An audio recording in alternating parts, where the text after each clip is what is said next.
जय श्री कृष्ण, राधे राधे। मैं आपका अपना भूगर और आज भूगर अखाड़े पर ये देखिए हमारे नौजवान साथी आकिबुल की धरती से भूगर अखाड़े पर नाल का चैलेंज था। तो नाल का चैलेंज इन लोगों ने स्वीकार नहीं किया है। तो हमारा ब्लैक बेल्ट भाई इस नाल को चैलेंज को उठा कर सभी ने दिखाएगा कि इस जमाने में ताकत की क्या जरूरत है।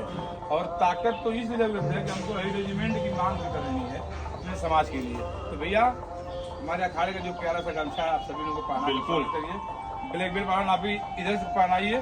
सारे लोगों को अपना अड़गानंदन बाबा जी वाला गमछा पहनाइए। और जो भी भूअर अखाड़े पे आएगा एक एक व्यक्ति को भूअर अखाड़े की तरफ से गमछा दिया जाएगा। और सारी चीजें जो है भूअर अखाड़े पे निःशुल्क है। आप लोग अगर चाहते हैं अखाड़ा लड़ना चाहते हैं तो आपके लिए निःशुल्क है, एक भी पैसा किसी से दिया नहीं जाता। और ऊपर भी मतलब कि बन रहा है जिसमें टीवी साउंड सारी चीजें जो है रहेंगी। तो भैया लोगों ने काहे के खातिर देर करते होगा। नई पीढ़ी अब जो है जाग चुके लिए भूअर अखाड़ा के देर है। और सारे जितने भी मतलब पूरे पूर्वांचल देश विदेश में हैं जितने भी अखाड़े बंद थे सारे अखाड़े खुल गए।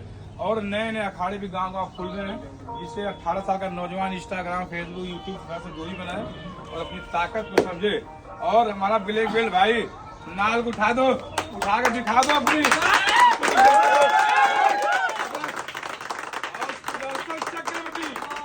भगवान श्री कृष्ण सुदर्शन चक्र गिरा दिया। धन्यवाद, शुभकामनाएं।